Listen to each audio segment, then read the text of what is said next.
You said you did Angular. I don't even know if I have a Randall's email address. Oh, I don't. I'm actually working on my own project.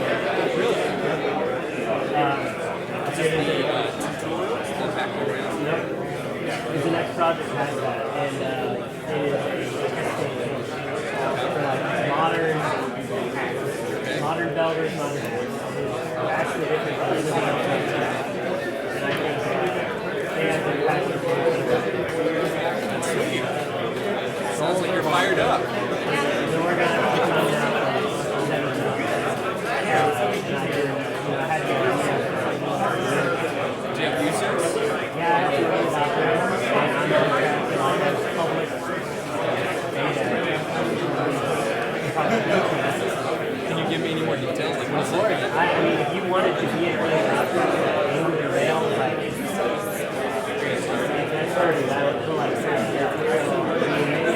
Yeah, I'll talk to you in a minute after. okay.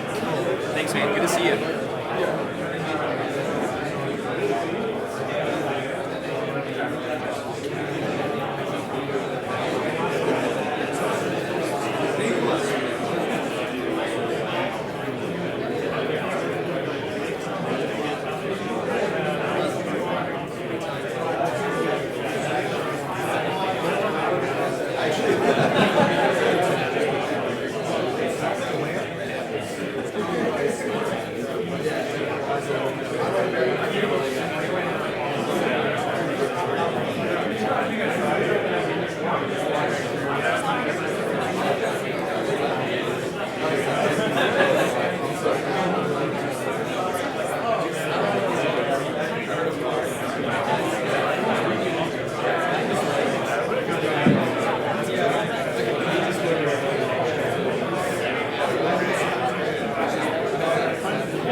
Alrighty, thank you guys so much for your patience as we figured out how this technology worked. We were able to get the projector working for pre-meeting slides. And then the microphones were fun because we were in there and there were microphones in there, but half of them didn't have batteries. And then once we made sure that they all had batteries, we couldn't figure out how to turn the volume up. Turns out the volume's out here. So anyway, I think we're good to go now. Everybody has a microphone. I have a microphone. I don't need a microphone. But I will have one in case one dies. So anyway, just want to thank you guys for coming out. Hopefully you got some pizza, got some beer. And we definitely want to thank our sponsors, which we'll just run through real quick, then we'll turn it over to Cam, Tom, and get going here. First sponsor is Huge. You are in their space. So huge thank you to them for giving us this wonderful space for us to be in. Definitely, is there anybody from Huge here that wants to say hello or anything? Nope, they're that kind of awesome sponsor that's just like, oh wait, there's one. So thank you so much. Next sponsor is another sponsor of Atlanta JavaScript, which by the way, I'm Randall from Atlanta JavaScript group. Cam and his group from Atlanta Ember are going to be kind of emceeing the talk. Mandrill, you guys probably know what it's about. Check it out. They're great sponsors. They've sponsored Atlanta JavaScript for, gosh, probably almost 2 years now. Great people, great product. Next is Savagri, it's a company that I work for. And then we've got Atlanta Ember's sponsors, Big Nerd Ranch, where I believe you guys typically do your meetups. Synapse, another sponsor, right there. Simple Photo, yeah, good times. And so one small plug is Connect.js, happened last fall. Definitely check it out, gonna happen again this fall. Great content. I think they're opening it up a little bit more to just a little bit beyond JavaScript, but definitely worth your time, which we all know is valuable. So without further ado, I'm going to turn it over to Cam for the awesomeness. And again, thank you guys so much for coming out.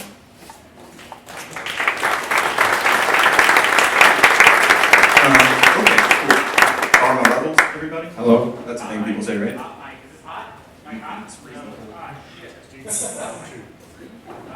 There we go. So yeah, also thank you to the sponsors and Randall for helping us get this put together, and thank you everybody out there for coming out here. I'm Cam from Ember. That's Tom. That's Yehuda from regular Ember. They don't have like a specific city.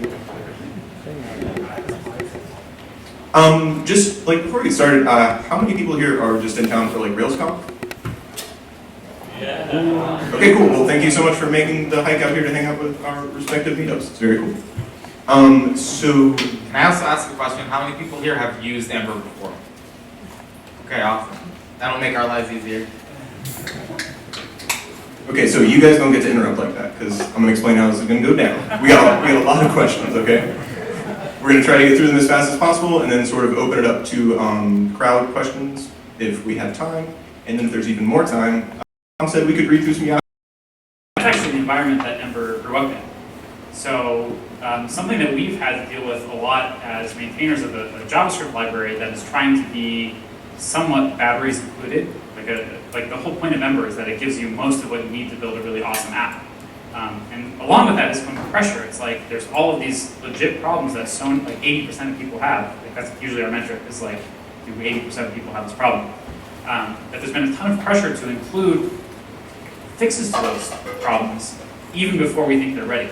So people will open a pull request and they will be like, look, here's this feature that solves this problem. And we'll be like, that's a legit problem, but that solution is not the best. But then it's GitHub, so you get like 1,000 people going, +1, I also have this problem. And that creates an intense pressure to merge it. So one thing that I have been so gratified to see is that with NPM becoming like a pretty dominant player in JavaScript, including on the client side, and then Ember CLI having an add-on API for people to build their own extensions to the framework and make it like trivially easy to distribute those, right? It's like so easy to add an Ember add-on. And I remember back in December, there were like 300 Ember add-ons in NPM, and now there's like 900, 1,000, over 1,000. Like that is huge. So my opinion is that despite our Twitter personas, Yehuda and I are not the smartest people in the room. And we think that if this is a problem that you have or someone else in the audience has, like if you want to play around with ideas, please distribute it. So the bar for what gets included in the core framework, I would say, has gotten much, much higher because it's no longer a pain for you as a user to add new functionality to the framework, right? It's like a one-line npm install command. And that means that we can let a lot more experimentation and innovation happen outside of the framework. And then once something gets more established, then we can consider rolling it back into the framework. There actually are a number of pretty good form add-ons, which is maybe where you were getting to. Both form, things like easy form, but also like validation frameworks that people can use. And kind of the messed up thing about like quote unquote enterprise forms is it's one of these canonical situations where everybody's like, yes, it obviously should work like this. It's like you put the 3 fields and then obviously when I type the red thing should appear next to it. That's of course what everyone wants. But then everyone has slightly different requirements, and those kinds of situations are really, really good for add-ons because you can have people that service one little community over here that has their specific set of requirements and different people servicing people over here. Honestly, the worst parts of Ember historically are these situations where we felt like because it was 2011 and there was no package manager, we had to add all kinds of stuff, and then we had to draw the line somewhere, right? With forms, it was pretty early. After Ember.select, before Ember.radio. Yeah, I definitely feel like the ecosystem, like you guys are saying with add-ons, has made it, and also like the componentization of Ember coming up, is making it so much easier, and is going to make it easier in the future for people to distribute like common things that we can share throughout our apps, right? Like, I guess when you talk about forms, it's easy to think about them in like ye olden terms of like your form from Rails or what have you, but like in Ember you can make such richer sort of like real objects around your forms. So, okay. Well, did you guys like that question? Yeah, keep comment. Okay. Question number 2. It's from Jim. He did not give us his last name, but I know who he is, so I can tell if you want. We're going to go big picture here. What is your long-term goal for Ember? In other words, what is the ceiling you are trying to reach in terms of its impact on web development? They want to release some add-ons to help split forms. I think that was the answer. Yeah, I'll answer what I think Tom may have other answers. So I started writing JavaScript actually originally because of forms, as it turns out. Originally I was just like, I want to make a form. I was given a task of making this like huge form, and I was like, this sucks. I want to be able to type in like, I want people to be able to type in their zip code and get the city and state for free. And I want to be able to progressively reveal things as it matters. So I started writing JavaScript from the beginning to do that kind of stuff. And then I got into Rails because I went to a JavaScript seminar and they were like, you should check out Rails. And I was like, wow, Rails is pretty awesome. But I was always frustrated from the beginning about how much the Rails worldview didn't necessarily match up with like the rich JavaScript worldview. At the time it was because of RJS, but every generation of Rails has something that everyone thinks is going to save them from JavaScript, but prevents people from writing really good apps, in my view. So I guess my goal for Ember from the beginning has mostly just been about taking what's good about Rails, specifically conventional configuration, shared values, whether you're a beginner or an advanced user, and make something that serves a similar purpose in the JavaScript space. And frankly, if the JavaScript community was more into conventional solutions, there would be less of a place for Ember. But just like on the server side, Rails is like still out there, weirdly controversial about conventional configuration. It's even worse in the JavaScript space. So I think ultimately, like I like what we built, and I definitely want it to be successful.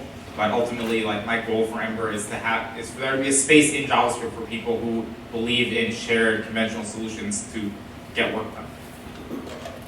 I think, so my background originally was more like doing Cocoa, which is actually why it was pretty cool to see Big Nerd Ranch sponsoring, because like I learned Cocoa by reading Aaron's book, so kind of a neat little circle of life. Expecting Simba behind me any moment.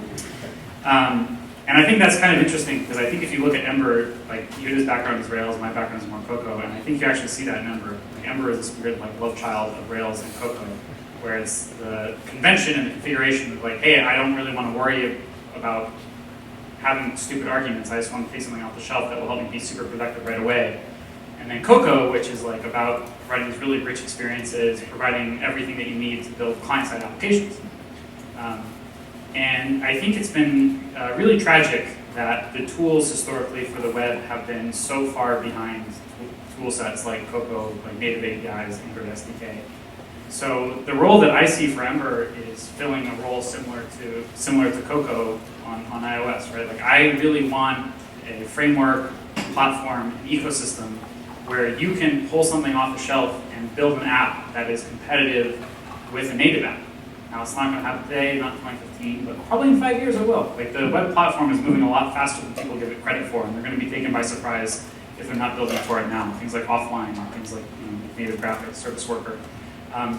So I want to have a framework that's ready for that day where the browser is a competitor to a native SDK like Cocoa and Android. So that's what I'm building for. But of course, it's just like us and the core team. So we don't have a big corporate backing. So that's why we really need to get tools like Ember CLI out there so the whole community can help us build that platform. There's also another little area, which is I've been doing open source for a long time, like I guess 10 years now, and I like having Ember be a place where you can take what people have figured out over the past 10 years or so in open source and make it work.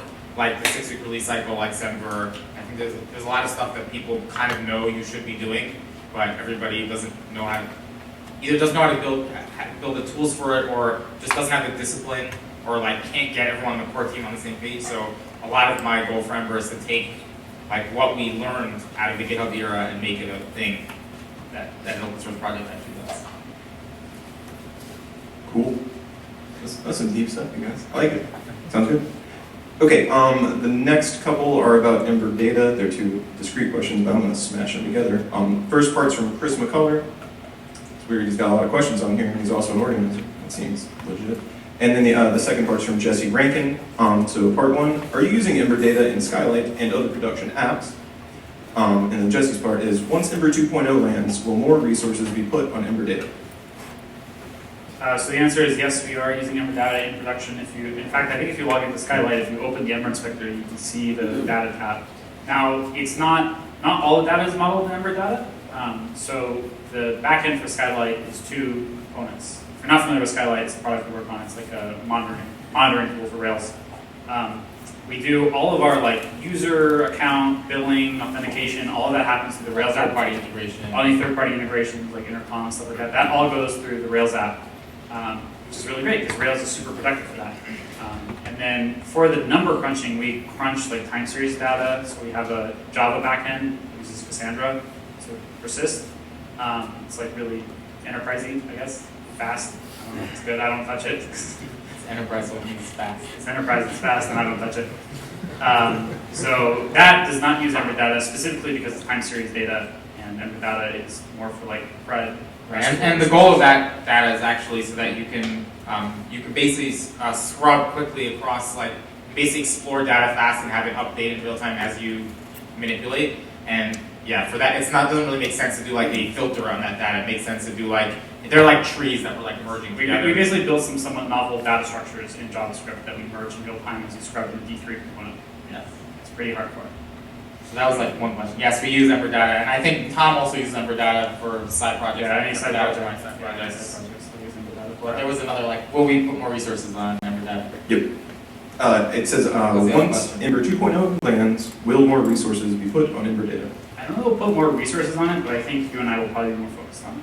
Yeah. I mean, I think the thing about Ember data is that, and we realized this a long time ago, but it doesn't help anybody really, is that Ember data, because of the fact that it's trying to be an ORM and also asynchronous, is actually solving a bunch of problems that are pretty unusual in the ORM space. So like in Rails, the ORM, if it's like, oh, what are the columns of this database, or like just any kind of metadata you want to know about the database, you can just like stop the world and go get the information. And so there's never any point where you're like, oh, well, what should happen if while in the middle of fetching this data, the user tries to do something else? Like that doesn't even come up in Rails at all.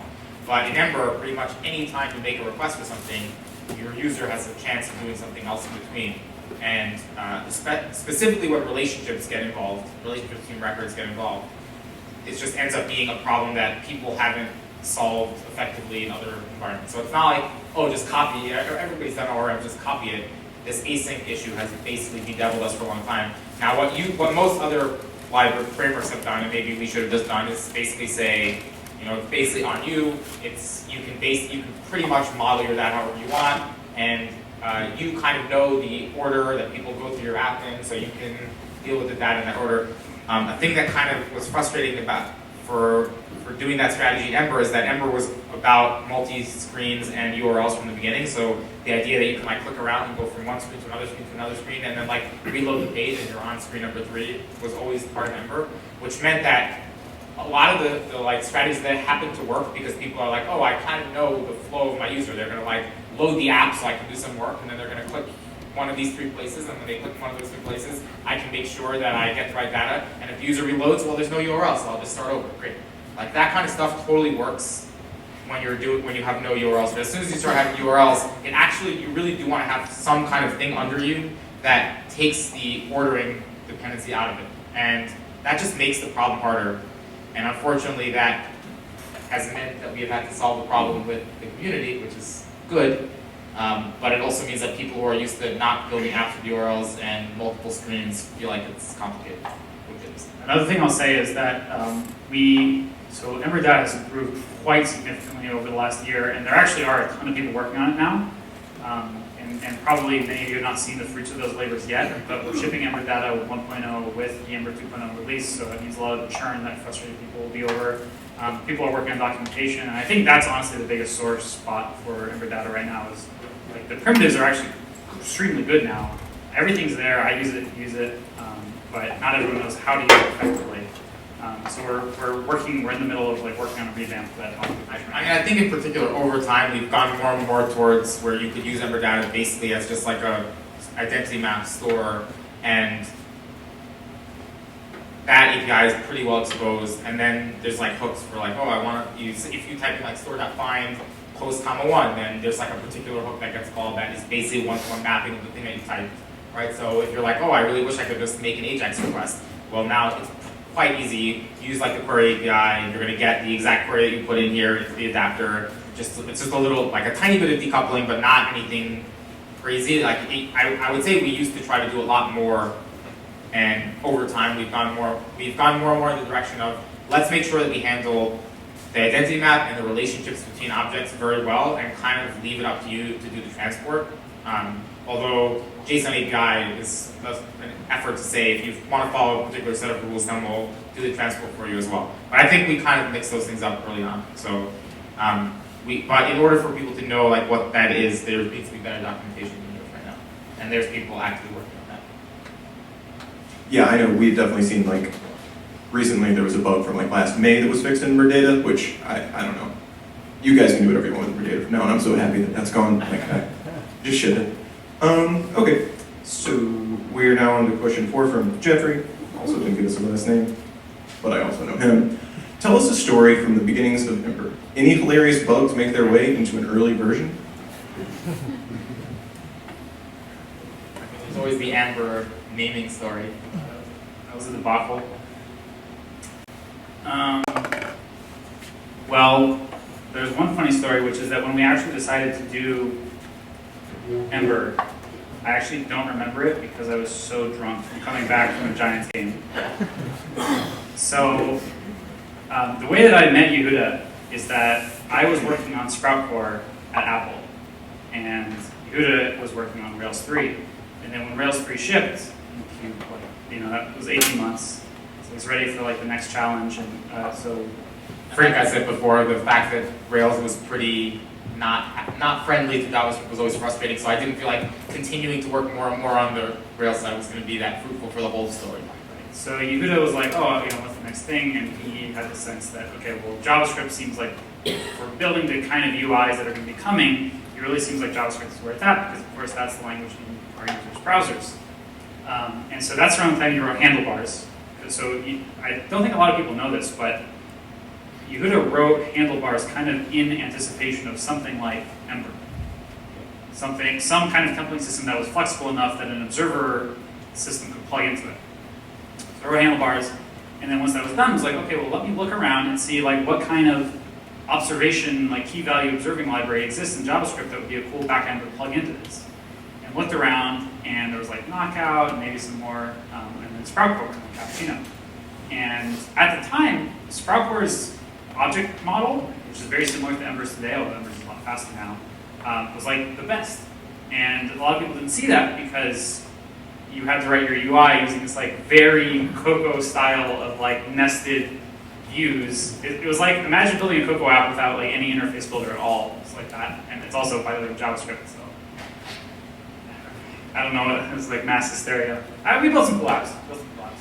Anyway, so there's some like really cool stuff underlying Sprout Core.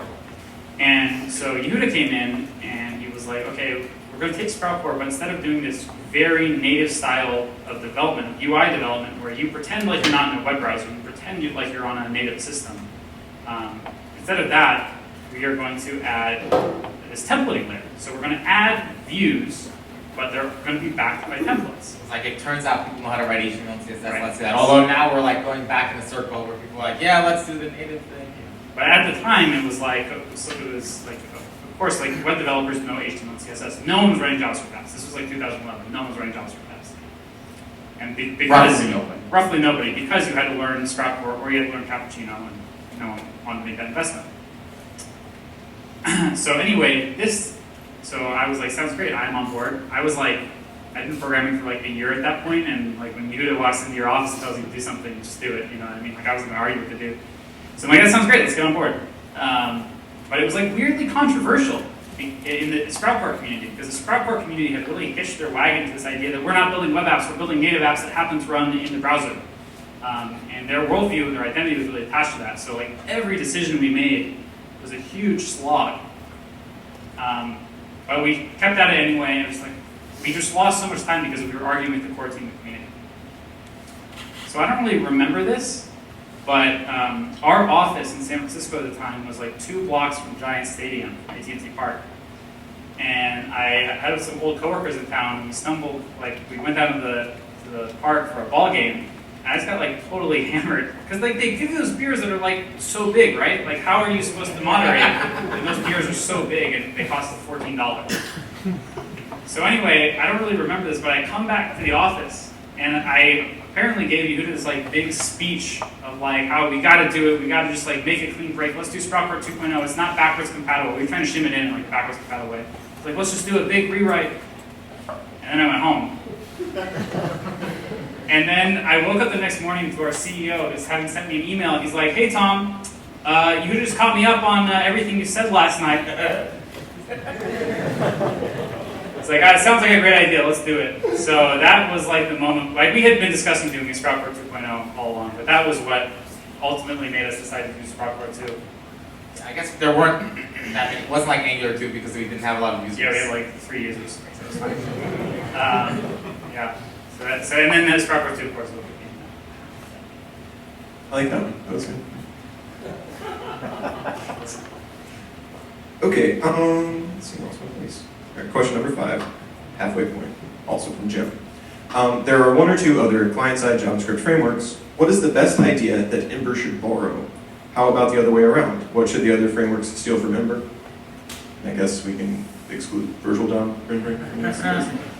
Well, I think the reason it's tricky to answer that question is that Yehuda and I pay so much attention to the competition. Yehuda in particular, like I constantly walk into the office and he's like, okay, there's a new video from ng-conf, there's a new video from React.js conf, we have to watch it. I'm like, dude, we have work to do. But we sit down and we watch it and we analyze it. We're like, okay, what are the good ideas here? What does it seem is just like hype? And I think that ends up being a strength because I think that we like to champion good ideas, and we, like I said earlier, we do not think that we have a monopoly on good ideas at all. And so we steal very liberally. Right? So components were directly inspired by Angular directives. Once we got through the like 17 pages of documentation explaining what a transclusion was, we were like, oh, that's awesome. It's like so cool that you can define your custom elements, right? And so we decided to copy it, but maybe give it a little bit more friendly API. Similarly, like Glimmer, the new rendering engine in Ember, is like directly inspired from us, like really getting into the details and like really understanding what and specifically understanding why the React programming model is cool, not just like supposedly it's fast because virtual DOM, whatever, but like what makes it a pleasant experience to work with. And I think dependency injection is another example of this. Like I think we were pretty negative on the idea of making quote unquote dependency injection like a main part of using Ember, and I think we still are pretty negative against making it like a thing you think about every day. But I think we looked at Angular and we said there's things that are good about Angular's whole experience, especially around testing, but also around just like sane internals that are benefited by having some kind of indirection internally. And this is actually something I really wish Rails had. Like if you look at Rails, if you're like, oh, I want the foo controller, it's going to be like, or if you're like, oh, I'm inside of the foo view and I want the controller for this view, it's going to be like, go do a split over slashes, get the last part out, like upcase it, concatenate it onto the end of whatever namespace you're on, and like eval that. It's like how Rails does it. I think I probably missed steps. Like that's probably like a simplified version of what Rails actually does in that situation. And I've written a lot of that code. And what Ember does is Ember just has an indirection that's like, give me the foo controller. That's like a thing you can say to Ember, give me the foo controller. And it was really important for us because we were switching from the global system to the module system. So internally, it was important that we not rely on things like what Rails does. But as a practical matter, it also improved improved internals and improved testing. And so, yeah, I think Tom's point is just there's not anything that was good to steal is something that we've slowly been stealing over time. And I don't know. I think right now we're looking at like the React CSS stuff with some trepidation. I kind of feel about the React new CSS stuff like you guys can go do the R&D on that one. That seems a little crazy, but hey, maybe it'll work out and then we can steal it. Yeah, I just think there's like this caricature of us, like as personalities, that we just think that like we're the smartest people ever, and like if you have an idea that's different, like you're just an idiot. And I think that's clearly not true, right? Like we have stolen so many good ideas from other frameworks, and we're not even like ashamed to tell you where it came from. Right? Like I'm not ashamed that Angular and React have better ideas than us. It's great. It's made for a stronger ecosystem.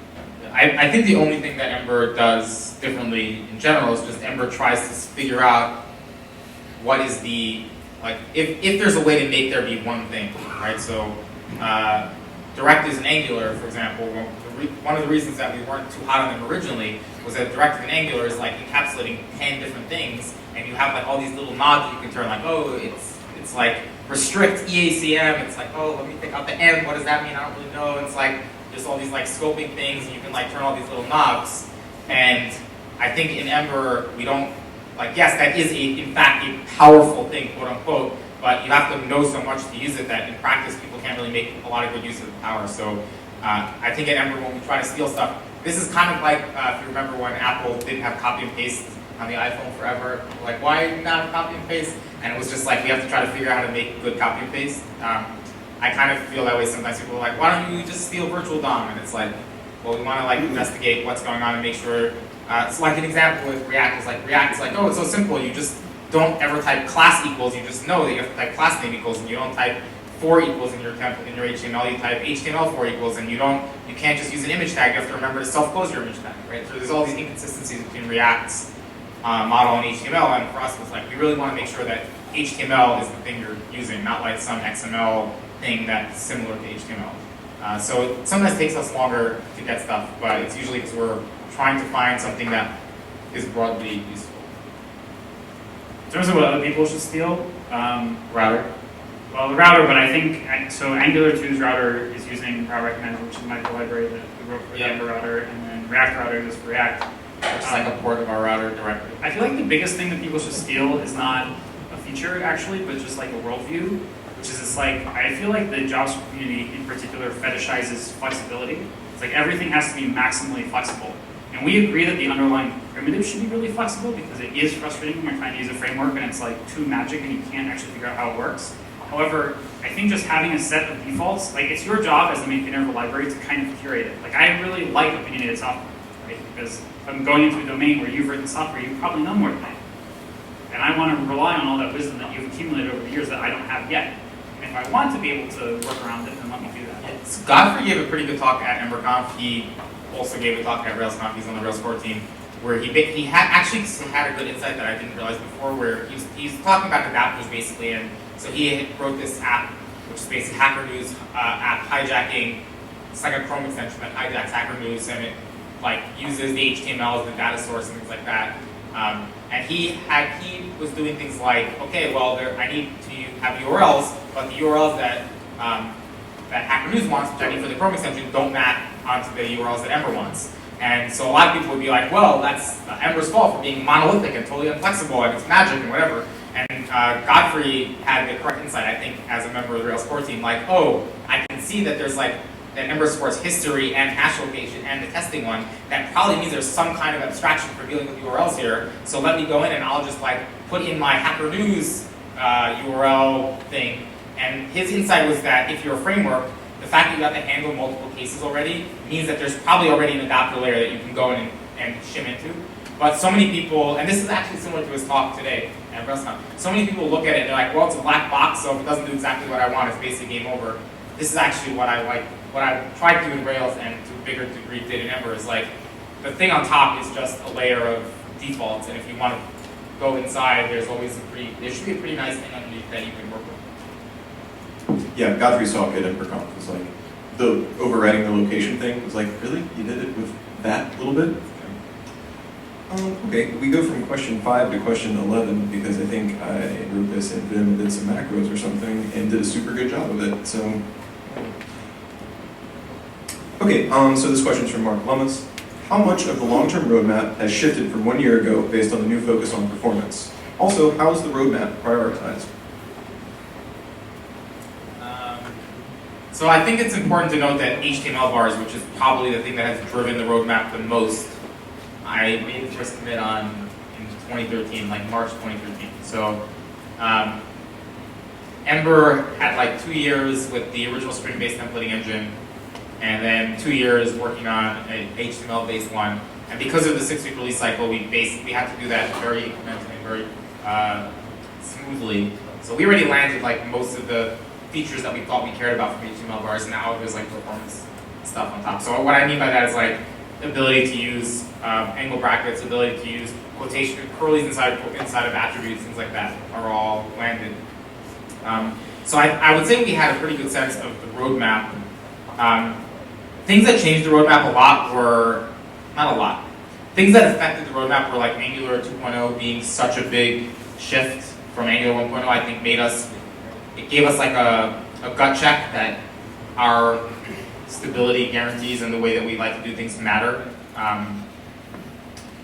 And so I think, I guess the answer is not much has changed. There was a second half of the question though that how do we we prioritize? Yeah, so we basically prioritized the RFC process, which I feel like if I was telling myself this like 3 years ago or 5 years ago, I'd be like, that sounds terrible. And the reason for that is that I feel like a lot of people connect things like the RFC process with like design by committee or very, very slow and very process-driven results. And for me, the key thing is just like so it's good to have a core team that has a lot of companies on it and a lot of individuals. Rails has that, Ember has that, that's good. But there's always stuff that you get wrong when you're planning stuff. So usually what we'll do is we'll sit down as a core team and we'll say, okay, here's like what all of us want. And there's a lot of different perspectives in that room. So usually the starting point is pretty good. But then we'll go out and at that point, if we just ship the thing that we thought we were going to ship, we would just like miss stuff that mattered to a lot of people. So we take the thing that we came up with, and usually me and Tom will write a really big RFC. You probably have seen some of these. That's just like laying out what we discussed as a group. And almost assuredly, there's several points that people make that we didn't think of ahead of time. And that affects the plan. So for example, the Ember 2.0 plan, which is probably the easiest way to think about the roadmap. We've been working on that for like 4 months before we announced it. We had 2 face-to-face meetings that were dedicated to it before that. We just got lucky that Angular 2.0 shipped like right when we were planning on shipping the Ember 2.0 announcement. But if you look at that announcement, that wasn't us saying like, here's the roadmap, we have figured out the roadmap. It was basically us saying, here are some ideas that we have, and can you, community, help us figure out, basically polish it, and tell us if there's anything totally off the rails that we came up with. And if you look at the comments, there's a lot of stuff that people said in those comments that made it into the longer plan. But I think maybe the biggest point about the roadmap in general is that because we do the 6-week release cycle, it's pretty easy for us to adjust course as we go, as we discover whether things we're doing are working or not. So all our planning is kind of designed around incremental evolutionary steps. I think the point is that we have made a very intentional effort to try to get different kind of like representative personas on the core team. So for example, Yehuda and I and Peter work on a very small product. We have 7 employees. We're a backpack prepper, if you will. If you're running Rails Conf, it's an allusion to the PHHTML. And then we have people who do consulting. So they go around and they're constantly dropping in on like totally messed up projects constantly. Right? So they have a particular worldview. And we have people like Steph Penner who works at Yahoo, where they have like big Ember apps that are responsible for driving like millions of dollars of revenue. Right? And all of those personalities, we basically get in a room and just like totally duke it out about like what is the most painful for people. And I think having that perspective is very important. You certainly never go on stage and announce the roadmap at a keynote without telling the core team. That's another allusion to Rails Conf. It's really subtle, Tom. Thank you. I've known my subtlety. Okay, so all right, we're gonna get down to business with this one. All right, what is better for performance related to showing/hiding elements? This question's from Gray. Hey, good, by the way. Sorry, I'm Gray. Okay, so what is better for performance related to showing/hiding elements? If else blocks in the template or class name bindings on the model/controller/component. And so we talked about this one time before. I believe he's asking like, is it better to like hide stuff using CSS in class name bindings or use just if else in handlebars? I don't think I've ever been in a situation where this was the bottleneck. I think the biggest trade-off between those two things is basically memory versus performance, right? So if you mostly show and hide things, which actually used to be the Angular approach for a long time before they got NGF, and if you do that pervasively throughout your entire application, then you end up with like several times as much stuff in the DOM as you're actually showing at any given time. And that actually, memory usage has an effect on performance through GC, right? So if you have a lot of stuff in your DOM, it will affect the time. It also affects CSS recalculation. It also affects CSS. It basically has an effect on performance, right? On the flip side of that, when you use if else blocks, when the Boolean flips to false, we actually do work to tear it down, disconnect bindings, things like that, right? So what I personally do is lean heavily on GC, on cleaning things up. So I would definitely use if else blocks and basically anything that doesn't keep things alive that are not on the screen, unless there's like a UX reason that you need it.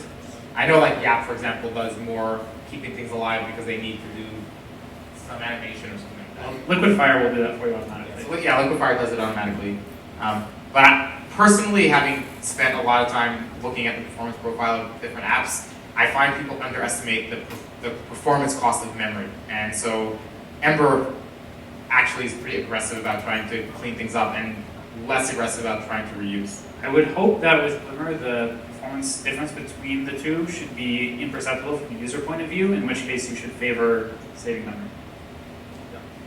Cool. Do you guys have any like tips on debugging performance in the DOM? Like, do you just lean on DevTools and Ember Inspector and stuff? Well, I think for views, we have the performance profiling tool, and there's basically 2 steps that you can use. So there's like the view tree, which just shows you all the views. The rightmost column in the view tree is just like the amount of time it took the last time that view was rendered.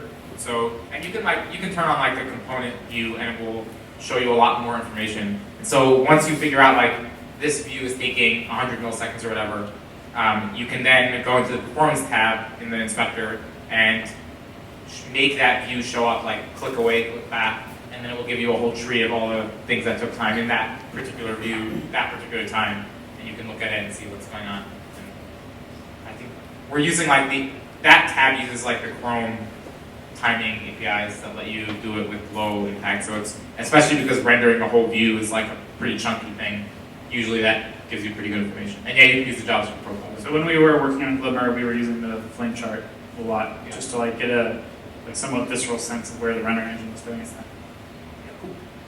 That's what I do too. It's nice to know I'm doing what the pros do. Yeah. I'm also professional, not to brag, but I literally can. Okay. What are the current stories around offline first development in a mobile environment in Ember? That's also from Mark Clemens.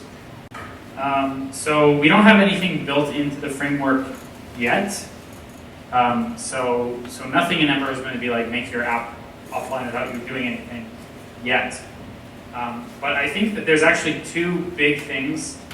Like I said, when we were starting on Ember, we had like kind of a long-term vision for what we wanted the framework to be.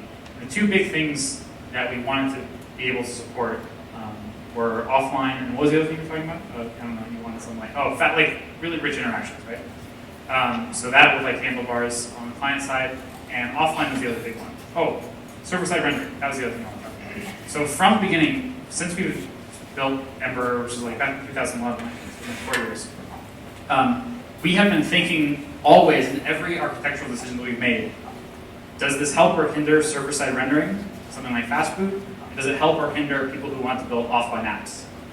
So even though we haven't had anything built in, we've always been making sure that we don't do anything to preclude that. So today, nothing, although it's definitely possible. So for example, Ember Data, you can get an adapter for Ember Data that lets you write the index.db. I personally, right now, I'm working on an Ember project. It's like a side project. It's like you can like post photos. So I'm probably gonna raise like $10 million in VC any second now. So the use case is if I'm like on vacation in, let's say hypothetically Peru, and there's no internet in my hotel room. Hypothetically, I went through in like a week, which is why I want to build this. I really want to be able to edit these photos and like build these like photo journals offline while I'm still fresh in my memory, even though I may be at a location that doesn't have an internet connection. And then when I get back to somewhere that does, I want to be able to publish them. And I'm building that all on Ember, and so far it's been like really great. And I'm hoping is that as I work on projects like this and as other people in the community start building these offline apps, we can start, as we always do in Ember, trying to get a sense for what the community solution is. Like, what are the good ideas, what are the bad ideas, and then rolling those back into the framework. Especially as APIs like Service Worker get rolled into the browser, I think we're going to be able to do some really like nice stuff to give you a really great offline experience without you having to do too much work. Oh, one of the cool stories I remember hearing about Ember was something like, this person was like, oh yeah, I'm building offline apps in Ember. Cool, why are you building offline apps? He's like, well, the teams using my apps go into nuclear disaster sites, like Chernobyl, and once that computer goes in and becomes irradiated, it's never coming back out again. So we're building these Ember apps that run totally offline on this computer that can, like, once it goes into the nuclear reactor, can never come back online again. You know, I thought that was pretty cool. Yeah, one thing I always think about when people ask about offline, is that I think a lot of people, like DHH had this blog post that Tom likes to quote, which is like, you're not on a plane, you're not on a fucking plane. That's the title of your blog post. It is the title of the blog post. And the premise of that is like, offline doesn't matter because you're rarely in a situation without connectivity. And I think Tom likes to needle the fact that sometimes you are offline. But I actually kind of think of offline as a different thing, which is you may not be offline. You may not be like, I am not on the internet right now because I'm on an airplane. But it's pretty common to be using an internet connection that's like offline for 5 seconds or 10 seconds. Or like you're driving and you're going into a tunnel. And there's a big, and this is something that Ember does a pretty good job at now, there's a pretty big difference in a native app where, like if you were to download the Twitter native app and use it, and you hit the back button, and you happen to have loaded some stuff from Twitter a minute ago, and you hit the back button, in general, what will happen is you'll get what was there before, right? So as long as you're going to get back on eventually, when you hit the back button, you get what was there before. You have a blog that's built using the web, you got like a WordPress app, and you go back to the list of blog posts, you get the list of blog posts that were there before. But when you build something using like the turbolinks philosophy, or worse, like just the pure server-side rendering philosophy, and you hit the back button, maybe it works like occasionally for some reason, like some caching reason, but most of the time you just lose the information that was there before, and certainly there's like very little or no interactivity that you could do. And a thing that's nice about Ember, even without doing anything special for offline, is that Ember tends to do a pretty good job at dealing with momentary disconnected connectivity, because most of the time, the thing that the user is doing is not a writing operation, right? So if you have an app that has like that's like some kind of content site, and it's not like a productivity app, and you didn't build it to be offline, and the user hits the back button, it's a URL-driven app, they get what was there before. And I think until you start, like I started thinking about this a few years ago when I saw that blog post actually the first time, and until you start thinking about it, it's like you realize that your habits are totally different. Like on the web, you treat the page that you're on as like very precious. It's like, oh, I really don't want to hit the back button, because like what happens if I lose this? It's like gone. I'm totally fucked. I need to, especially if you're in a flaky connection. But in apps, I think people are much more willing to like navigate, because they are pretty confident that the information is going to be there, unless it's like an app that's bad at this. Right? So I kind of think of offline more in this kind of way. Like I think flaky connections matter more than offline. I think people put up with it on the web because that's how every website is right now. But as more and more apps move to JavaScript, I think like there's going to be a shift. And any app that's like, if you go offline, you hit the back button and you just have a white page, and you hit the forward button and you don't get back what you're seeing, you get another white page, like that app is going to feel busted to your customers, and they're going to go use a competitor that has this offline. And I think this is why people feel like the web feels busted compared to native, is that, I mean, this is one reason. Like when you use native, it doesn't feel like your usage of the app is extremely tied to being connected. And of course on mobile, that's like super important, because on mobile you're often disconnected for one reason or another. But as connectivity becomes more and more ubiquitous, it's increasingly the case. It's kind of like a paradox, right? DHH is right.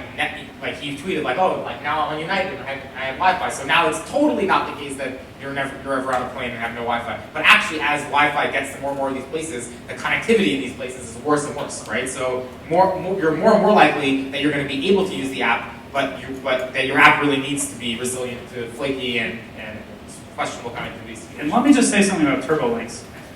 I think turbo links is like a totally plausible transitional strategy. So if you have like an existing Rails app that's like built out, you're supporting it, I think turbo links is a really awesome way to like eke out a little bit more performance. And I think that's really great. The thing that I don't understand is what seems to me is pitching turbo links as a way to build an app today, because like it seems so like blazingly obvious to me that in 4 or 5 years, this kind of thing is going to be just like so common, and it's going to be so taken for granted that if your app doesn't have it, it's going to feel totally busted. And if you're building a product that you're not going to throw away in the next 3 to 4 years, why on earth would you start with something that can't even support that case? It's not even like it will be hard. It like architecturally doesn't support it. You'll have to do something totally different. So if you're building a brand new product today and you want to last more than a few years, and you want these capabilities, even if not now, you want something that architecturally won't preclude them down the road, like why on earth would you use Ajax?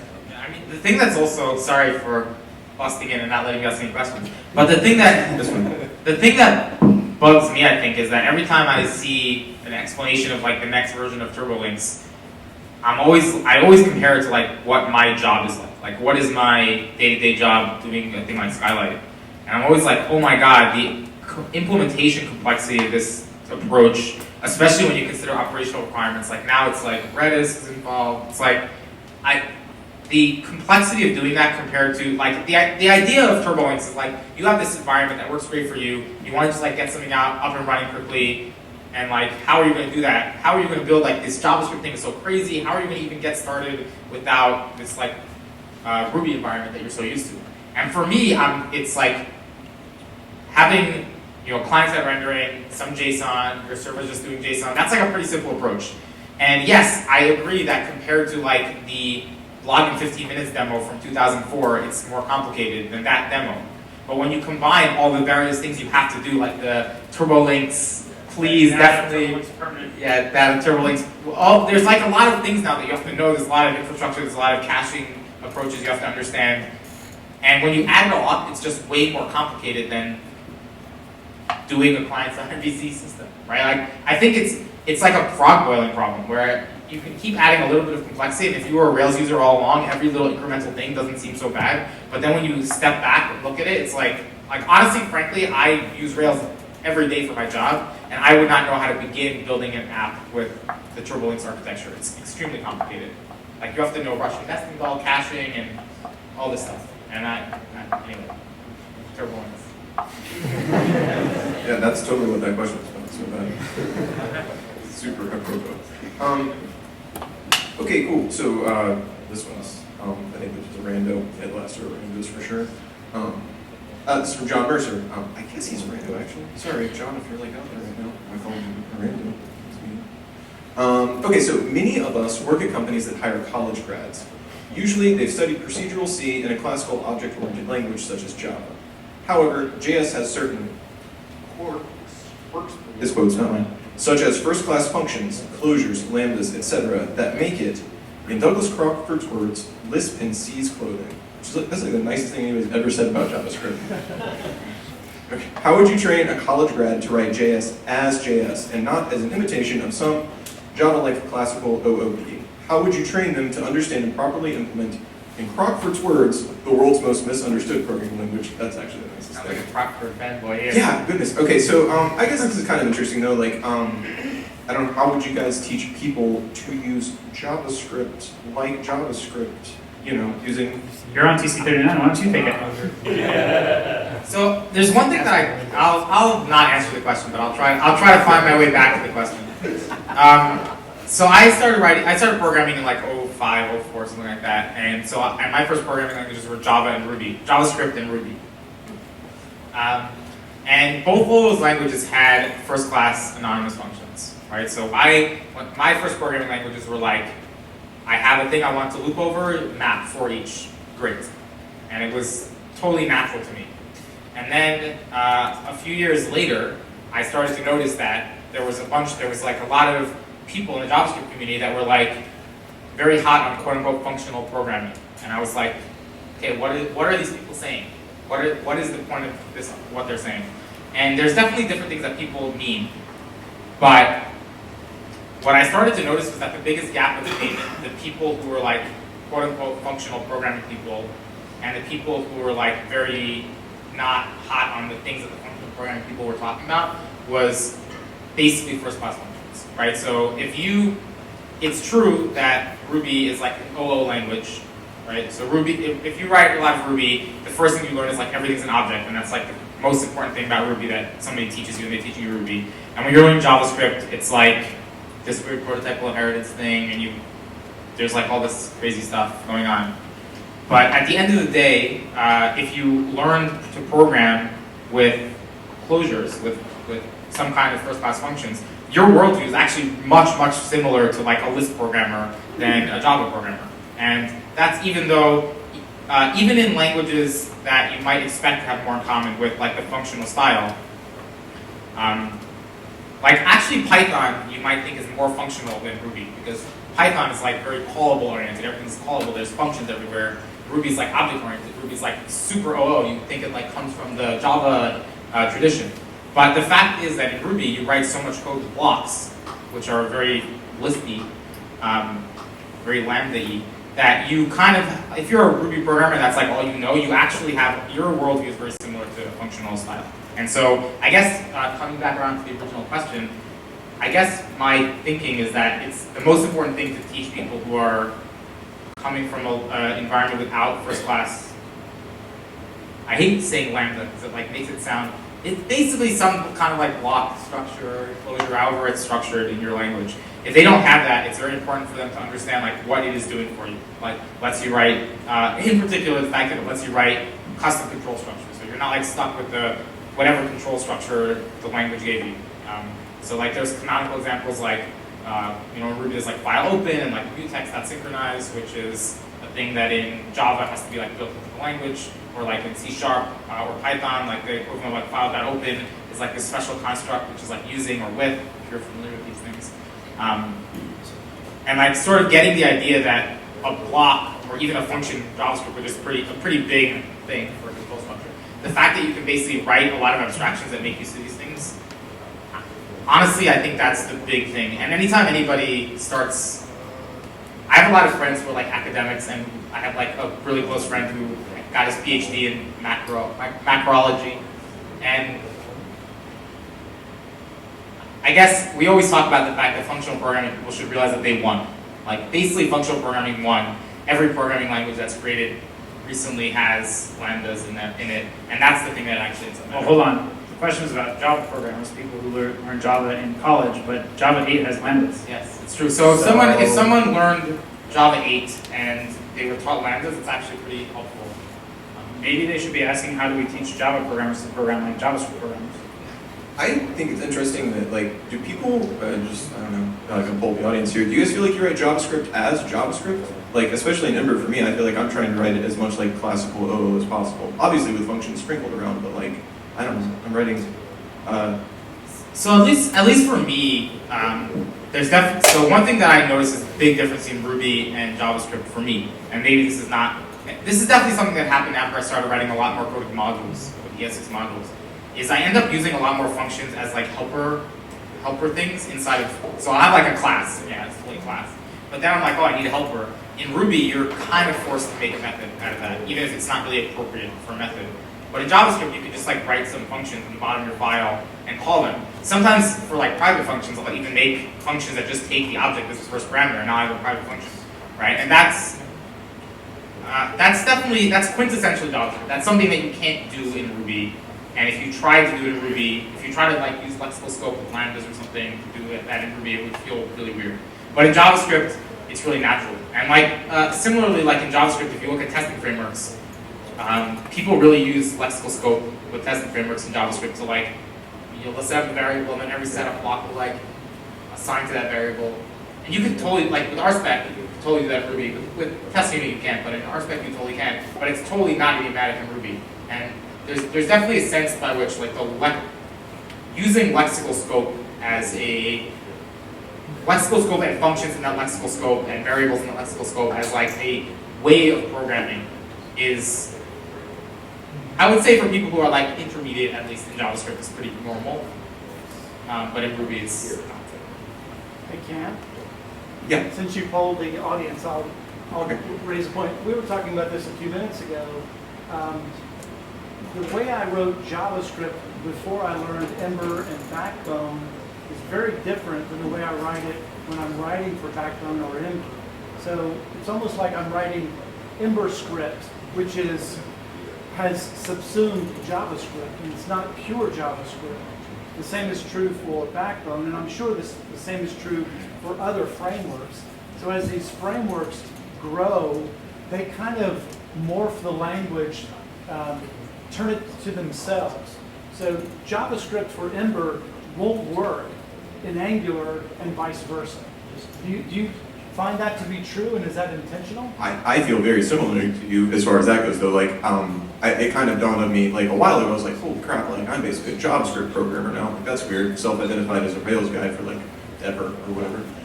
But then it occurred to me, I was like, actually, I'm an Ember programmer now. But so yeah, I kind of know what you mean as far as that goes. This maybe segues well into the next question. If you want to go ahead and hear that, it's about using ESX classes and ES5 getters and setters. And yeah, so that perfectly segues. So yeah, so what you just said is true, but it's actually a natural consequence of using a language that's especially in ES3, is very much like, here's like 6 primitives, go do whatever you want with it.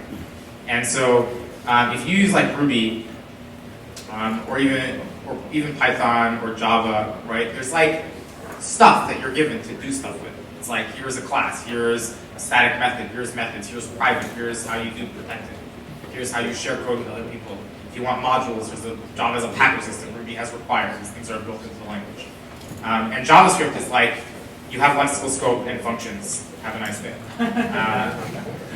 So the natural consequence, and of course nobody wants to write, oh, and you have like the new keyword, which like packages up like 3 operations that you have to do something with, right? So people, I think what ends up happening is that people don't want to write the primitive code because that sucks. So people end up writing abstractions. But of course, if you're only given, people really like kernel languages, but the natural consequence of kernel languages is that you have a lot of different dialects of the kernel language because people are like, oh, I want classes, and so Ember really wants mixins, but maybe Backbone doesn't care about mixins, or maybe Ember's idea of mixins is different. Maybe we want super, we want mixins, that's super, other people don't. So what ends up happening is that this is like sort of the paradox of compositionality, right? The primitives are very compositional, but you can't actually do anything with the primitives. You have to build abstractions. Once you build an abstraction, the abstractions are of course not very compositional. So the story of ES6 is like, or even ES5 started to try to deal with this with getters, etc. But I would say, and like the meta object protocol, the like the object not defined property stuff. But ES6 is very much like, okay, we need to add some tools for people to like talk about the same common things in the same way. So an ES6 class, which is what the question is about, is like, okay, a lot of people are doing things where they're like creating a function. It's like literally a constructor is a function, and you add a property on it called prototype, and then magically when you say new, it does the right thing. Why don't we just, instead of making people do that and making sure they, set the right constructor and all this stuff, why don't we just give them a syntax for that? And then while we're at it, we can give people super, because it seems like people want that.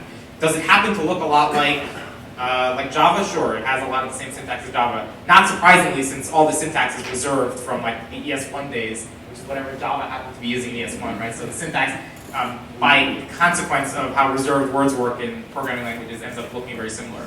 But, and similarly with modules, right? So we have these things that are now, there's a way to say like, I am doing this pattern that's very common. And so yes, now with ES6, I think things like Ember will end up writing classes that are more compatible with other stuff. But I think people look at things like Ember and they say, this is proof that Ember is going off the rails. They have like their own object model. But if you, even Backbone has their own object model, right? I feel like you could definitely say like Angular really made a virtue out of like, we don't have objects, we just have like functions, and you call a function and it returns an object literal. It's like, well, I guess you could say that that's just a function that returns an object literal, but that's just like another way of having a class. You even call it a factory, right? And so I think it's good. I think it's good that ES6 gives us a way of talking about these common things in a common way. And I do think that the consequence of that will be that more and more classes are written in more compatible ways. You've been working with folks on the Angular team for the decorator API. Yeah, so it turns out that classes, just like the simple class syntax that's in ES6, is not really enough for various reasons, but it ends up being true in all frameworks. So yeah, we've been working on decorators, which is kind of like, it's kind of like a mix between like the Python decorator API and like trying to get the power of Ruby metaprogramming into it, although people in JavaScript don't like me to say that out loud. But basically letting more metaprogramming. So like classes in ES6 are very declarative. You can like make a class and then you can put some methods in it, and the methods are just like syntax. And decorators let you like have some functions around those methods again, like you could with object literals. And yeah, Angular is into it and React is into it. We're all working on it. Yeah, you can try out decorators in Ember today, right? Like Robert Jackson released an add-on for the computed macro. Maybe you want to really talk about Babel a little bit? I've been talking for a while.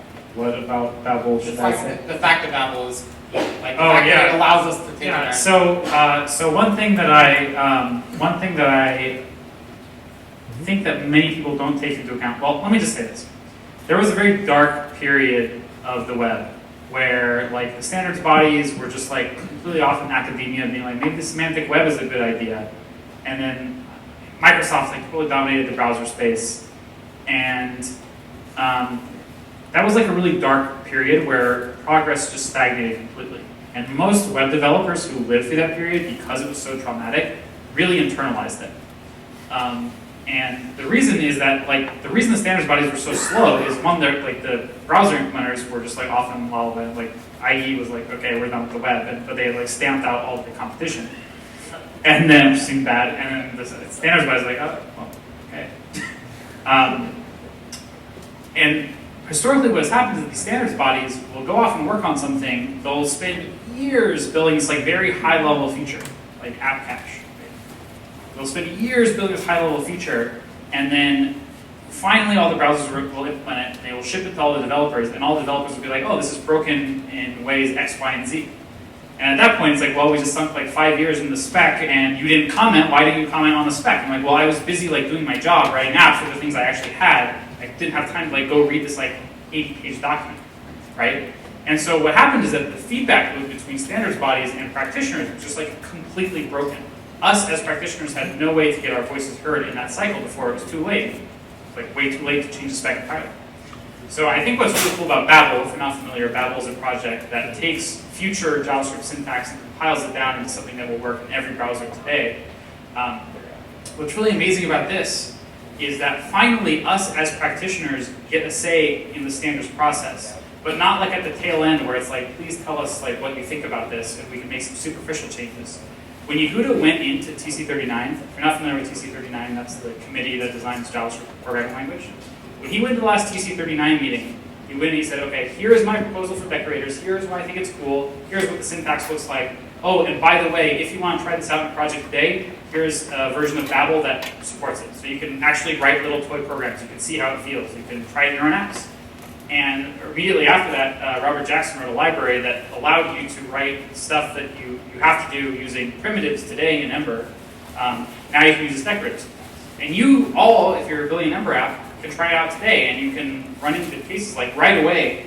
We started using it, people started filing bugs like, hey, I tried to do this and it didn't work as I expected. There were at least like 2 or 3 different questions that Sebastian asked and different people asked about, like what some edge case semantics that I just didn't think about, but as soon as people started using it, it became clear. Right. So now us as practitioners get a voice in that. We get a voice in that feedback cycle, and it's no longer the superficial thing at the end. Now we're going into the very beginning of the process.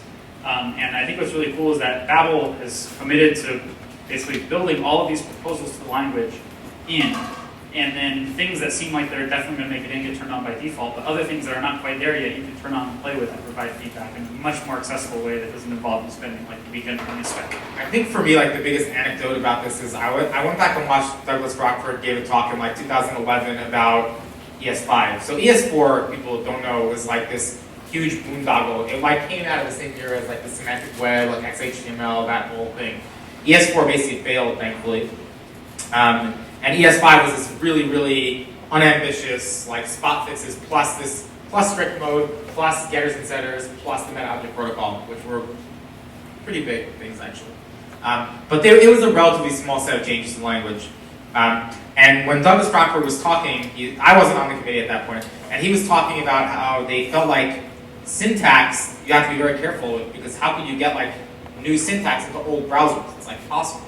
Like how, like IE6 obviously doesn't support it, so you're basically done. But libraries, that's like way better, because libraries you can polyfill. Of course, the libraries that they're talking about are like object-defined property, which are totally impossible to polyfill. And it turns out that in 2015, which is like a mere 3.5 years later, it turns out that we have great tools for getting syntax into old browsers, right? And it just goes to show like the whole zeitgeist, the whole sense of like what it is that it means to get a new feature. I mean, it's even the case today that most people feel like, oh, well, cool story, you just shipped a new feature, like when can I use that? That's still like a thing people feel. But I think increasingly people realize that there's like strategies that we can use as a community to make it work. But in 2011, it was like completely unheard of. Like nobody even thought of it as a possible strategy that somebody might use. Which just goes to show how much we've gone in that time. And so the other thing that's changed, if you're not aware of this, is the fact that so IE 8 and IE 9 are basically going out of maintenance mode, and I think IE 10 is evergreen. Sort of, yeah. Sort of. Ember 11, IE 11. Well, I think all versions of IE have gotten better and better at getting people off of them. Right. So the notion is like probably many of you use Chrome as your development browser. I would bet that if I asked most of you what version of Chrome you're running, you would be like, I have no idea. Great. Okay. The one was the one. I, for one, do not know if I'm running Chrome 41, but I would bet I do, right? Because every time I quit Chrome, I reopen it, I know I have the latest version. And if I want to know if a feature works in that browser, I just open the console, see if it works. Oh, it works? Okay, I guess I can use it, right? So this notion of being stuck because of these old browsers that haven't updated yet, that's slowly going away. Like the modern IEs auto-update themselves without prompting the user. Yeah, IE 8 is actually like the biggest browser other than like in IE is IE 11. And then after that it's IE 8 and IE 9 and 10 are actually less than IE 8. Basically because IE 8 is the last Windows XP browser, and it's the last one that didn't have any pushing, updating strategy stuff. But yeah, increasingly like older versions of IE are going away, and we'll be able to use this. And now when you start a new Ember app using Ember CLI, we include Babel with it. So you can start using these features right away, and someday in the future, if it's a year from now, 2 years, 3 years, doesn't really matter, you get all the advantages today, and then someday you just move this translation step, and everything just runs with that.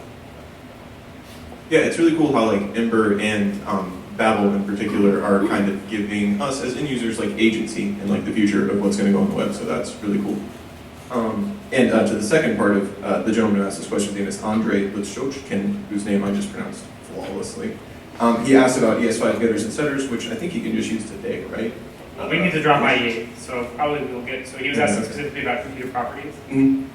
So we just announced that we're dropping IE8 support for Ember 2.0, which will, because IE8 does not have defined property, now we can definitely start to do something cool. Yeah, we're gonna probably do something with that early in the Ember 2.x series. Cool.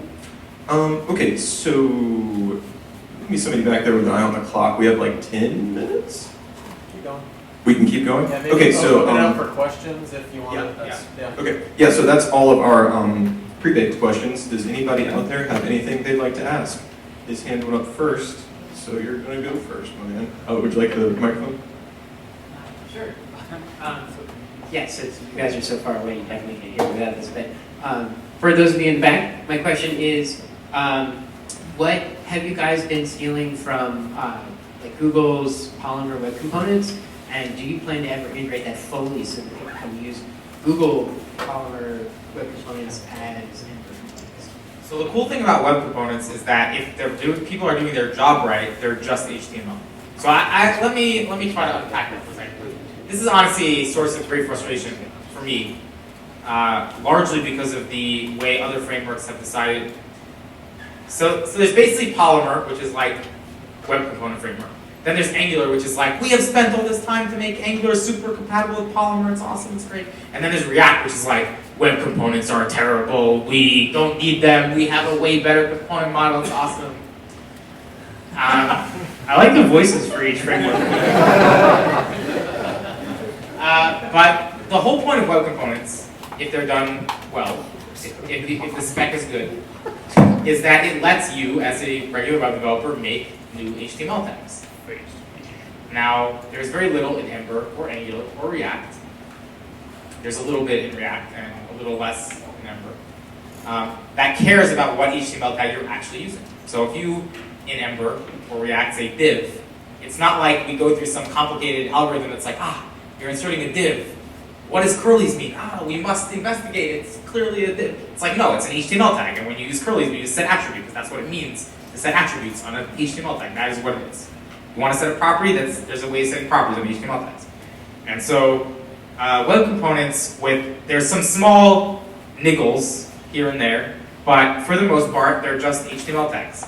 So if you want to use Polymer, if you want to use the Google Maps tag in Ember, and actually someone did this, Talk at Ember. if you want to use the Google Maps tag in Ember, assuming that web components are working, and you put the Google Maps tag in a template, it's not going to be treated as any different than divs, because that's the point of it.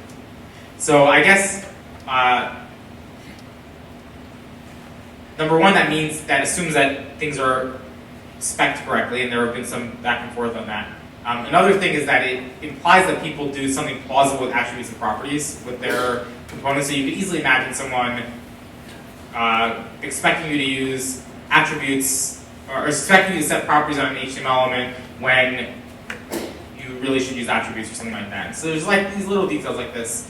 But the idea that there's something about web components that's not inherently compatible, like the whole point of them is that they're inherently compatible with the programming model that we're already using. So putting them in a template should work. I think there's questions about like the polyfills, like how much might the polyfills stomp on other polyfills, but it should just work. Okay, cool. Did I miss? You guys have to like duke it out amongst yourselves on who gets to go next. I couldn't really see this side of the room. Okay, my man. So what do you think about the React Native kind of landscape? They've taken I don't know, I feel like Facebook has gone the route of saying that PhoneGap or Cordova, that area can just be jumped over by thinking about putting JavaScript developers and just saying use just specific language. Do you have an opinion? Well, Coming from Cocoa? So I, for one, plan on using Rails native. It seems like the new thing JHS launched today. I'm sure it'll be on GitHub any day now. By the way, he did actually announce a thing that is like Rails native. Yeah, so I think I agree with the React team there. I would say that most people, like the way that I think that Ember shines is you have a JSON API for your server, you have a web client, which is an Ember app consuming your JSON, you have an iOS client consuming your JSON, you have an Android client consuming your JSON, etc. And actually, I think it's interesting. I've noticed that a lot of so-called mobile-first startups, where they build like an iOS app first with the JSON. Like, of course, you're building JSON backend, not an HTML front, but backend at that point. Ember's a really natural choice for them because, like, oh, we have this like already awesome thing. So I think React Native is pretty cool. Like, the whole idea is they have decoupled the component infrastructure from any ties to the DOM. So it's pretty easy to shim in this abstraction, this layer of indirection. So instead of creating DOM elements, it's creating native views. And actually, that was kind of an inspiration in some sense for us when we were working on Glimmer, because and actually Fastboot, right? So because we have the Fastboot requirement, which basically just means that we have to have the ability to run an Ember app in Node, that means that by definition, we can't rely on things that exist in the DOM. So we've created this abstraction internally in Ember that we call the DOM helper. The DOM helper is just, again, just like React, a layer of indirection to any DOM operation. So we say, like, create an element, add, set an attribute, etc. Now, to be fair, like, Yehuda and I do not have the funding of Facebook. We are not planning on personally IPOing anytime soon.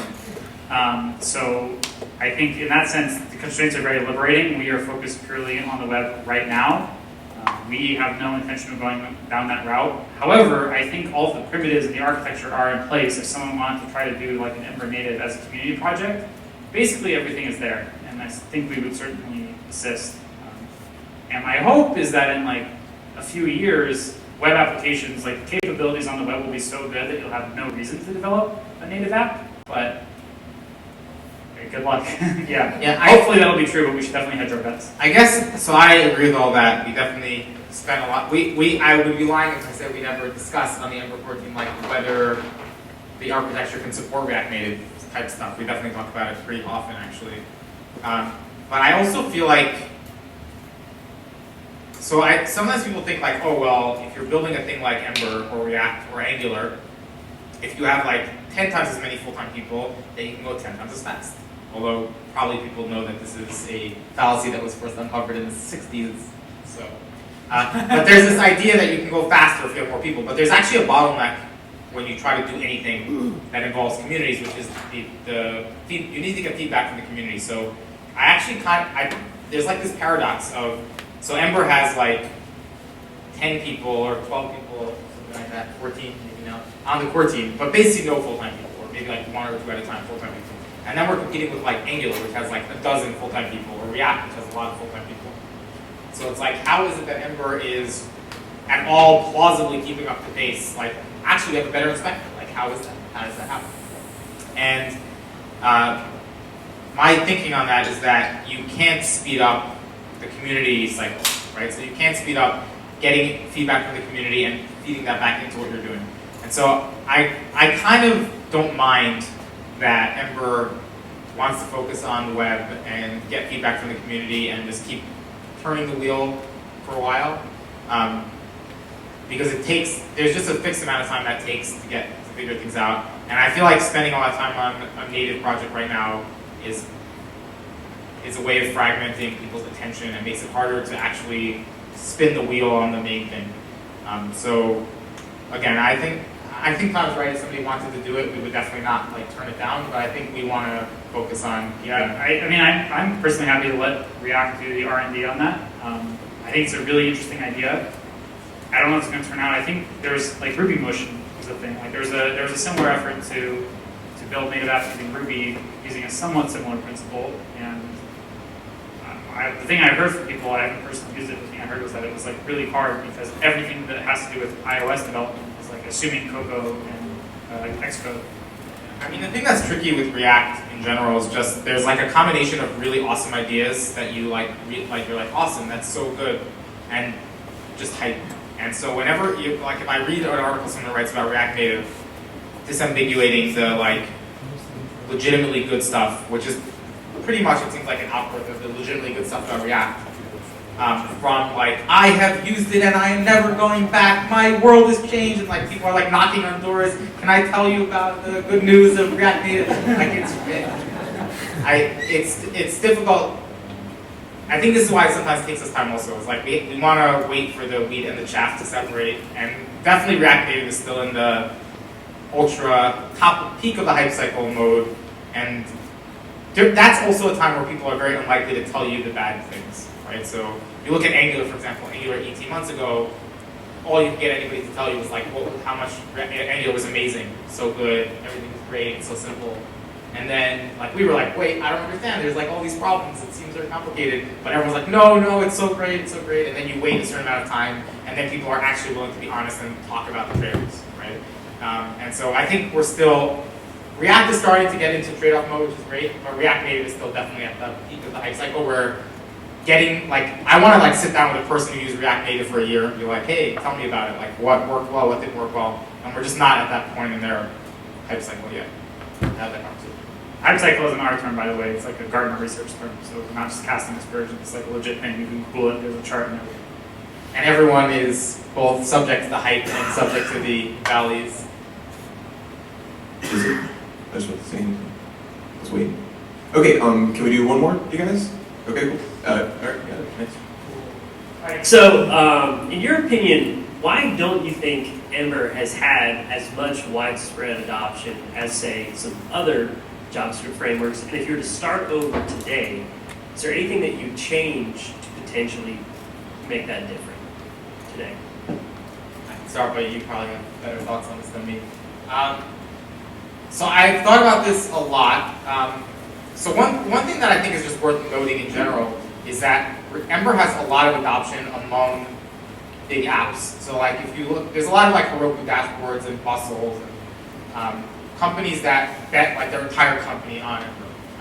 And so when you look, usually people compare Ember to like Angular by looking at Google Trends, and yes, there are a lot more people typing in Angular in a Google search box by far.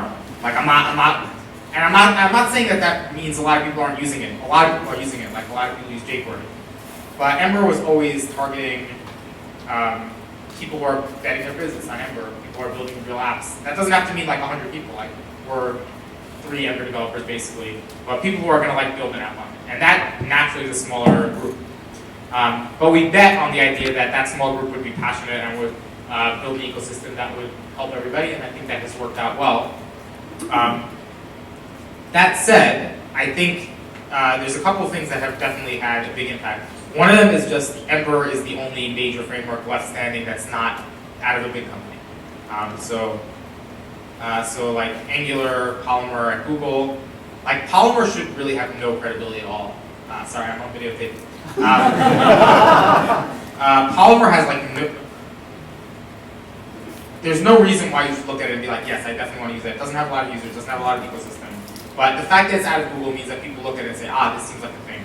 Angular actually was never really like a part of Google, but they self-described like rogue framework, which I think worked well for them actually. But they were able to be like Angular by Google, and React is able to be like React by Facebook. And even like Knockout was like Knockout by a guy at Microsoft. And we've always been like Ember by no one, by like your friendly neighborhood open source people. And it takes years, I think, in the same way that like our product right now, we've been around for 3.5 years, and it took like a couple of years before anybody was willing to like even consider switching from New Relic to Skylight, because they're like, how do we know they'll exist in a year? And it took a few years for Ember to like get past the point where people were like, is this like there's 17 million open source JavaScript frameworks, like why is Ember different from like the other 7 million I heard of this week? And so now, it took time, and I think we're gaining momentum, but it's really hard to compete with.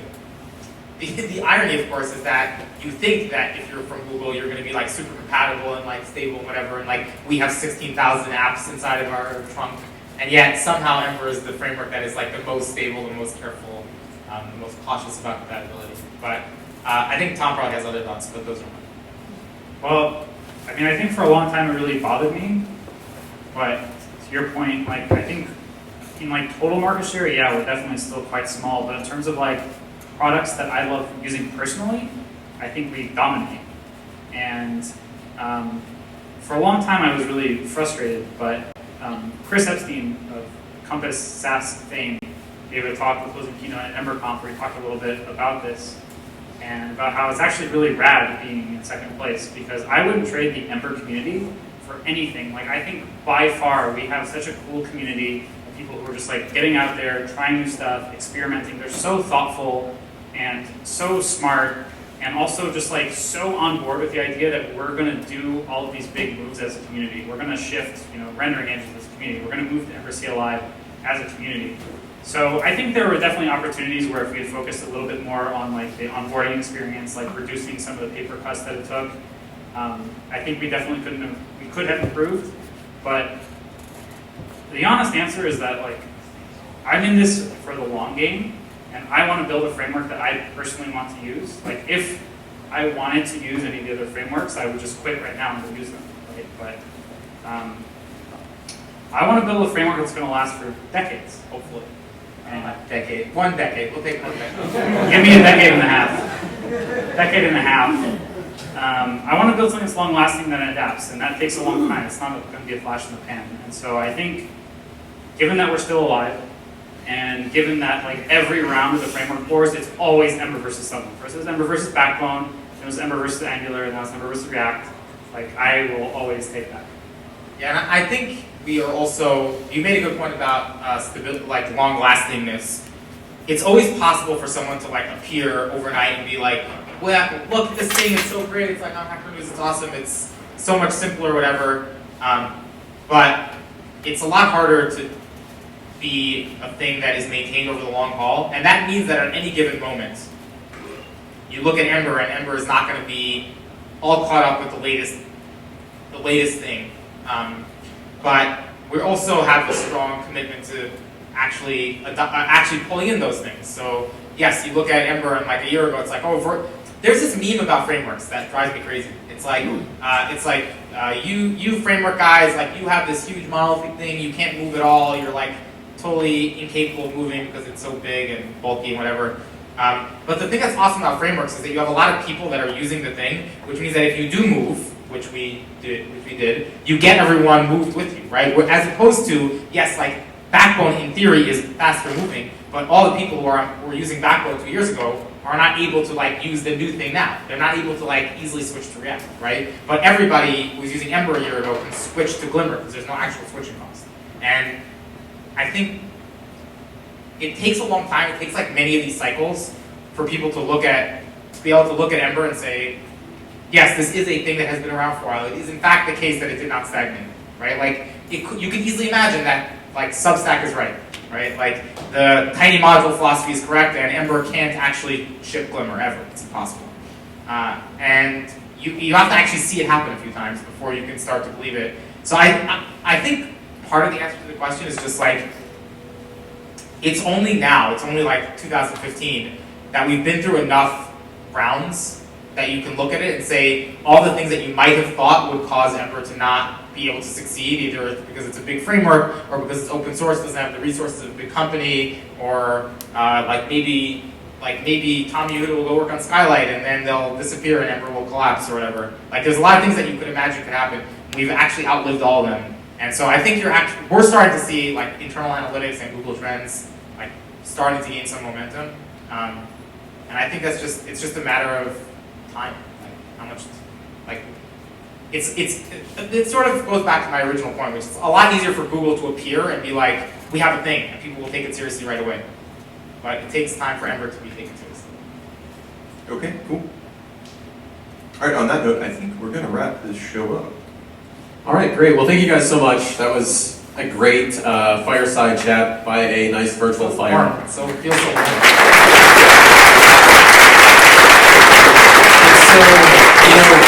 We actually have a couple more slides, but the fire just feels so natural. I don't want to put the slides up, so I'm going to try to use this thing up here, which we'll see how it goes.